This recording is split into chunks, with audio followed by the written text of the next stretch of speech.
Welcome to In Your Neighborhood. I'm your host, Sharla Brown, and on today's show, we are speaking with Hospice Northwest. My guest today is Joan Williams. Joan is the Executive Director. Welcome to the show, Joan. Thank you, Sharla. So tell me a little bit about what Hospice Northwest does, and maybe a little bit about the history of it. Okay. Hospice Northwest is the program of visiting volunteers to provide support to people who are dying. Right. So it's a palliative care volunteer program essentially, and what we do is we recruit and train volunteers and we match them with clients who are within our eligibility criteria, which is the last year of life, for companionship and support, for practical kind of support, for anything that we can do to help the person navigate the journey so that they can live optimally in their last time. Right. And how long has this been going on in Thunder Bay? We just celebrated our 30th anniversary. Wow. The organization was incorporated in 1986, but started providing services in 1987. So that's, we had it was September 1987, so we just had our 30th anniversary. We were originally incorporated as Thunder Bay Community Palliative Care Volunteers, Inc., and then had a kind of a pseudonym for a while. The agency was known as Via Vitae Palliative Care Volunteers. Via Vitae is Latin for life's way, and that is very much the philosophy of the agency, that death is a natural part of life, and we feel that planning for it and recognizing our mortality in fact leads us to living more fulfilling lives rather than it being a depressing thing. Right. In fact, it's our natural way. Right, absolutely. And I'm sure you're confused a lot with hospice, so that which is a location. So let's talk about that in terms of the differences between the actual hospice at St. Joe's and Hospice Northwest. Okay. Hospice palliative care are the terms that are kind of used together, and they refer to any organized program of end-of-life care. So and there are specific principles, etc., which we can go into, but hospice is not really a place to go, but it is sometimes understood as a place to go to die. In Thunder Bay, we have St. Joseph's Care Group providing dedicated beds for people who are dying in their hospital on Algoma Street. And so in Thunder Bay, people often consider hospice to mean the place you go. In larger communities, you'd have more hospice organizations. You might have a residential hospice, you might have a community hospice like our organization, you might have a hospital-based unit. There's hospice programs in long-term care facilities. So there would be possibly there would be a broader understanding of the term hospice. Community programs like ours often are often called hospice programs, and so we went with Hospice Northwest when we changed our name in 2002. It has led to some confusion, and we're constantly trying to educate the community so that people know the differences. St. Joe's provides wonderful, bedside or end-of-life care.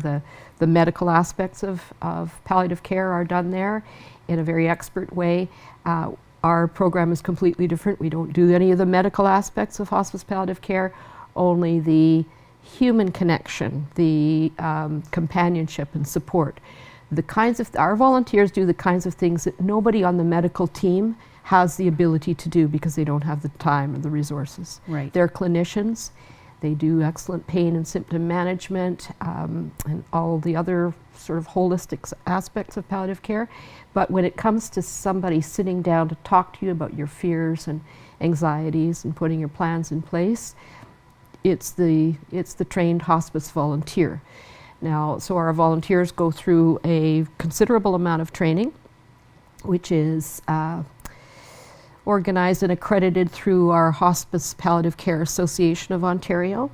It includes an online component and face-to-face presentations with local experts.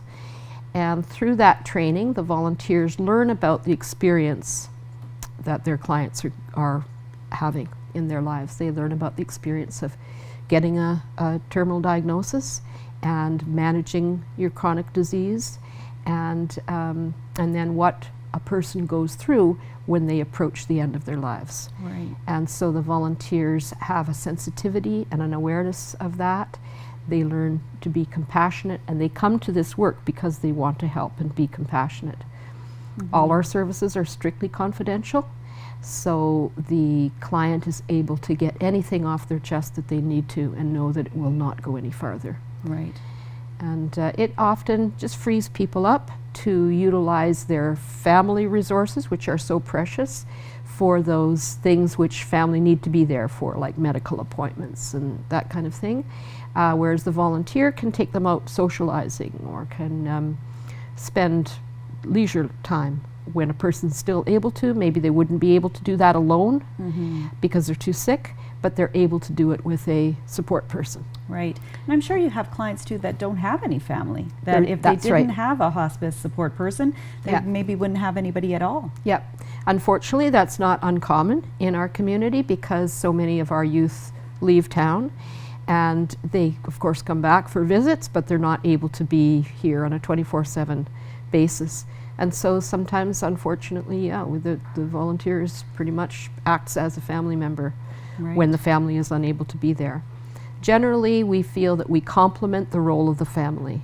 We're there to support the family, because in hospice palliative care, the family is the unit of care. Right.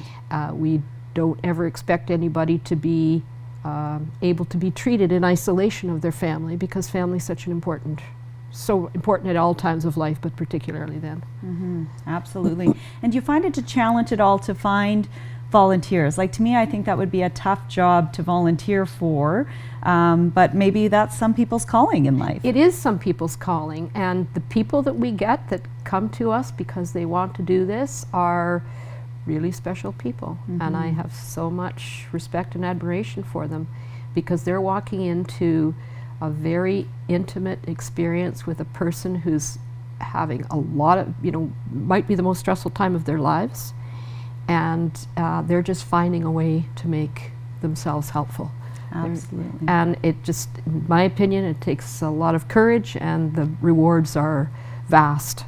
We hear about that from our volunteers all the time, that they feel very much that it's a two-way street.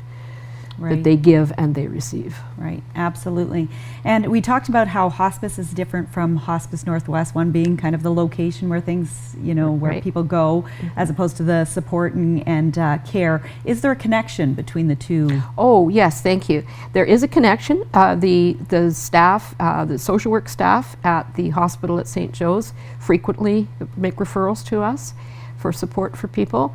That's generally the case throughout the healthcare system, really. We get referrals from Thunder Bay Regional as well, and from long-term care, and the Northwest Lynn now manages home care, and we get referrals from those folks too. So we visit our clients in whatever location they're in, and sometimes there's a lot of movement of locations at that time. Right. As the person's medical needs change, they may need to go into a different location. So, and then we follow the clients through those different locations. So sometimes we're the only continuity of care other than that family member. Right, absolutely. Well, we're going to take a quick break, but we're going to be right back with Joan and talk more about Hospice Northwest.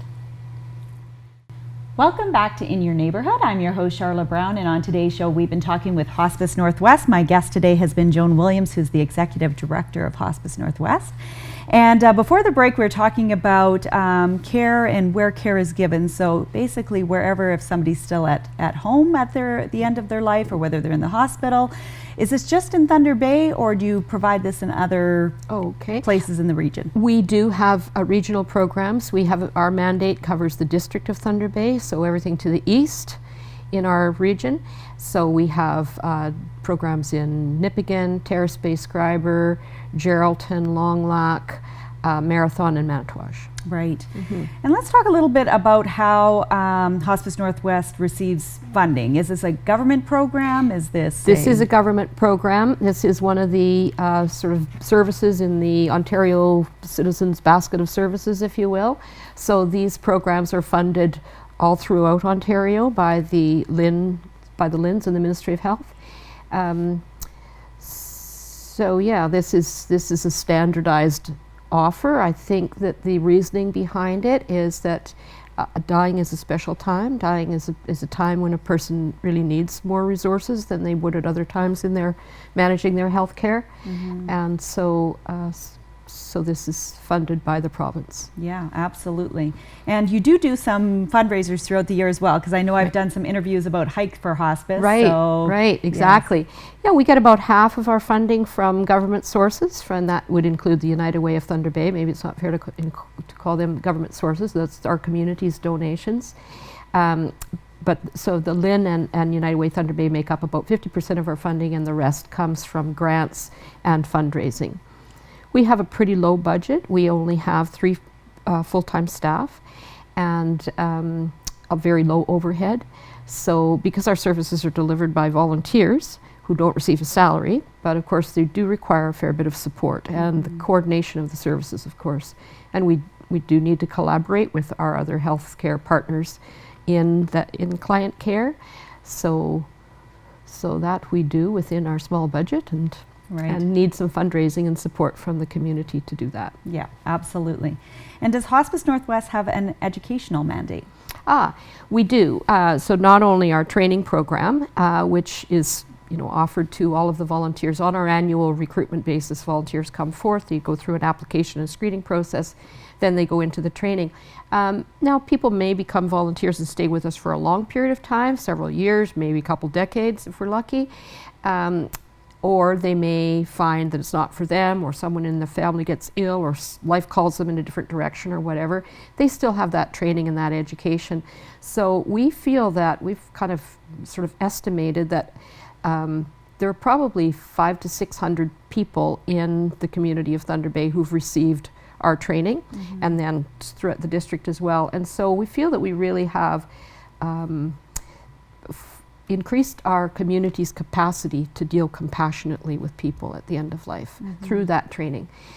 And we do have an educational mandate as well. Our original founding board established that as one of the objects of the corporation. And so we do provide education and resources to the community on issues of death and dying and comfort care at the end of life. So we have a resource center that's open to the public. And we've started, in the last 5 years, we've started a series called Dialogues. And our dialogue sessions are public events that are, it's designed to stimulate conversation about this subject, to decrease the stigma and the anxiety that's associated with the subject. As you can probably relate to, we find a lot of euphemisms so that we can talk about this subject without using the words that bring to mind what we're really talking about, which is the end of our lives, and is very difficult for people. But that, unfortunately, that anxiety makes it more difficult for people who are in that situation. Right. They need to be able to talk freely about their feelings and about their situation, and they find, and yet if their discussion causes us to have anxiety and maybe discomfort that's fairly obvious, then they will not talk to us, and then they really won't have access to that support that they so critically need and deserve. And I'm sure you run into that people have maybe come to terms with their own mortality, but their family hasn't, and how challenging that can be for that person, Because it's one thing to face the end of our own lives and everything that say goodbye to everything we've ever known. That's a huge challenge. But it's sometimes even harder to think about losing somebody that's our main person, Right. So it's really difficult to die, and it's really difficult to lose someone that we love. And for all of those reasons, there's stigma around discussing it. But we think that it's probably achievable to free up these conversations, to make them a little bit more comfortable. And so our Dialogues series is intended to lighten the conversation and just generally make it easier and make it more comfortable for us to talk about these things, so that when it comes our time, we have some plans in place. We've thought about how to live our lives in the most fulfilling way. Our first dialogue session was called Bucket Lists, and what we wanted to do is demonstrate to people, or get the realization out there, that we can have a bucket list item every day of our lives. Right. It doesn't have to be climbing Mount Everest. It doesn't have to be something that we're going to wait until we have enough resources or whatever to do. It's something that we can do every day of our lives, and that will bring meaning. Right. And hopefully it'll bring more acceptance when we have to accept the natural cycle of our lives. Yeah, and the quality of the life that we have left. So Yes. as opposed to, Yeah. you know. And an appreciation for the life that we've lived. And that's one of the things that I think that is offered to people through this service, is this whole life review idea. So, you know, normally we go through our lives and we do different things that might not really have much relationship to each other. Might not necessarily be compatible with other choices that we've made.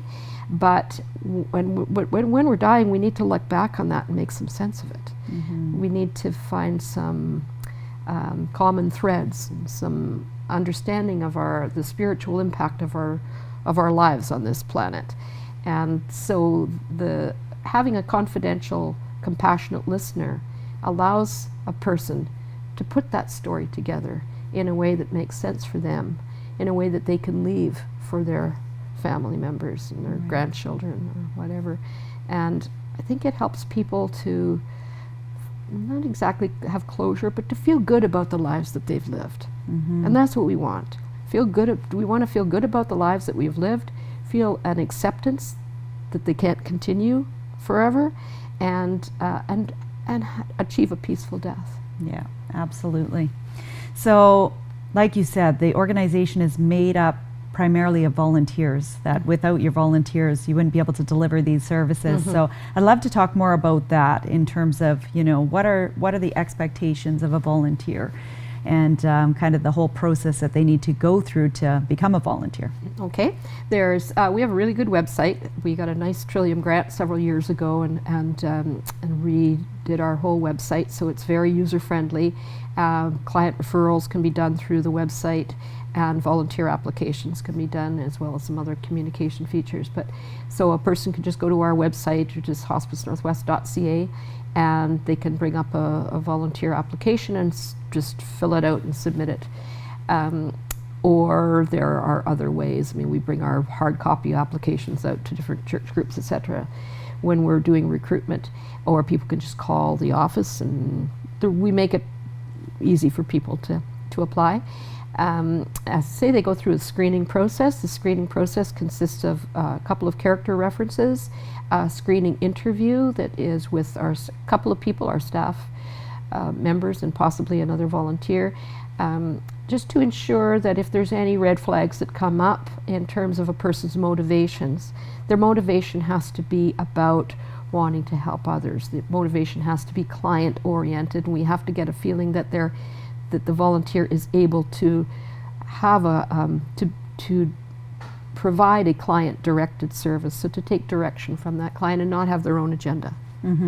So that's really the purpose of the interview, and we rarely have any difficulties with that. So that's the screening. Then they go into training. The training goes over 3 to 4 months. There's a post-training period then, when the person comes on and signs a bunch of policies and documents that we require for risk management, and then they're ready to take a client. I'm going to take a quick break, Oh. and because I'm just looking that we've ran out of time for that segment, Sorry. but we're going to continue more and talk about the whole volunteering process, because I know that's a super important part of what Hospice Northwest does. So we'll be right back with Joan and talk more about Hospice Northwest. Welcome back to In Your Neighborhood. I'm your host, Sharla Brown, and on today's show, we've been talking with Hospice Northwest. My guest today has been Joan Williams, who's the Executive Director. And before the break, we were talking about volunteering and kind of the whole entire process of becoming a volunteer. So I think we were on the training part. Okay. So we'll talk a little bit about that. Okay, so the training is very comprehensive. People really enjoy the training.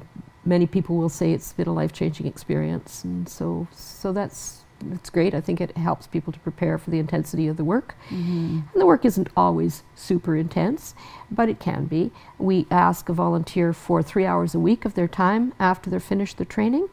If a client needs more than 3 hours a week, then we usually double up, maybe provide a second volunteer. So if a family needs a full day of respite or whatever, then we can usually handle that with 2 volunteers, and then they can sort of work in a team capacity. The volunteers also can decide whether or not they want to do palliative care or grief and bereavement. So I haven't mentioned that, but we also do grief and bereavement, and not only for the family members of clients who have passed away with our services, but also anyone who is grieving. The services are best suited to a person grieving a fairly recent loss, like we say 3 to 5 years, within 3 to 5 years. And the purpose of the grief support, again, is to provide a compassionate listener. We don't do clinical grief and bereavement services. If we feel that someone needs clinical services, we usually refer them on to Thunder Bay Counseling or to St. Joseph's Care Groups, to the formal clinical services. But our services are well suited to someone who can do their own grief work, and whose grief work will be facilitated and enabled by having a compassionate listener. Right. And most people, that will be what they need, is somebody to talk to. Yes, where they don't have to worry that they're going to upset somebody by talking, or if they start to cry, they have to apologize. No, this is here for you. This is a time during the week when we want to know how you're doing with your loss. And is that group count, or is that group work, or is that in one-on-one, or both? Good question. We do both one-to-one, so that's where we would match one grieving individual with one volunteer, and they would have weekly sessions for up to 6 months, and to do their grief work, and then they may or may not choose also to participate in one of our grief support groups. Our grief support groups are called Hearts and Hope, and we offer that 3 times a year, one in the spring, one in the winter, and one in the fall. And the one that's coming up now in the winter, is January to February, is a special group for bereaved parents only. So if any of our listeners out there are parents who've lost a child, and they think that they would benefit from talking to other parents, please give me a call. We do find we have two very good facilitators for that group, but the participants get a lot from peer support as well. Yeah, I would think. Yeah, bereaved parents really, they have a special kind of grief. Yeah. That is so difficult, and so from other parents are a really good support. So that starts in third week of January, goes to the end of February, and that will be on Tuesday afternoons. Right. So so volunteers get to decide. Sometimes they want to experience both palliative care and grief and bereavement. So both as a one-to-one grief support volunteer and palliative care, and then they can choose, or they can be available for anything that we select them for. Right. And I'd love to talk a little bit about the impact. So the impact on the person that you're caring for, the impact on the families, kind of how that works with Hospice Northwest. Okay. I think that people feel listened to when they are able to, when they access one of our volunteers. I think that people feel often that people don't, like we were saying, it's hard to find someone who has enough time or is not impacted themselves. So when we're talking to one of our family members about our own death, we're feeling for them. Like, I don't want to talk to my kids about dying because I know that's going to upset them. So they're not the right people for me to talk to, which is not to say that they won't be incredibly important and the most important people in that time of my life. They will be, but if I have something upsetting to say, I want to say it to somebody who's not going to be upset by it. Right. And so I think the sense of being cared for, the sense of openness and non-judgment that people feel when they speak to one of our volunteers. There may have been something in their lives that they really want to get off their chest and they don't know who to talk to about it, or they don't really feel comfortable. Well, there you go. There's somebody that's never going to repeat that. It's never going to be taken down in notes at all. The only qualification on our confidentiality commitment is if a person feels desperate and is intending to take their own lives. Of course, we would not be able to keep that private. And of course, there is access now to medical assistance in dying, so we would lead them in that direction anyway. But I think practically speaking, people are able to get out and do things. They're able to get escorts to medical appointments, to have somebody come with them so the family feels better. If the family is concerned about their loved one being alone, you know, all week or whatever, not having anybody to talk to, or not having anybody there to help them out, the volunteer can take some practical assignments as well. Get them to a doctor appointment, get them out grocery shopping, help with very light kind of meal preparation. We've done things like walk the dog. We've done, you know, take the kids to hockey. You know, whatever is needed in the family, the volunteer can help with, and it just increases that sense of support for everyone. And the linkage, like we do advocacy as well. So if a client or family member is concerned that their care plan is not what they need, and they don't have any access to changing it or whatever, we can do that advocacy for them, so we can help to make changes because we're part of the system that they may have difficulty making without us. Right, absolutely. So is there anything, Joan, that we haven't covered today that you'd love to get out to the public? I don't think so, other than, you know, watch out for our dialogue series, which is coming up. We received a TBA Tell for Good award in November, and so those dialogue series or events will be discussing death with children. Right. And if people are looking to access your services, what's the best way for them to do that, or to find out more information or ask any questions? Just call the office. 626-5570 is the main number, or go to the website. It's all there. Wonderful. And if you don't want to go to the website, just give a call. Wonderful. Well, thank you, Joan, for being on the show today and telling us all about what Hospice Northwest does here in the city and in the region. And like you said, for an important time in our lives and for the people that we love in our life, it's wonderful to have a service like that available in the city for sure. So thanks for all that you do. I want to thank everybody for tuning in, and be sure to watch next week with more on In Your Neighborhood.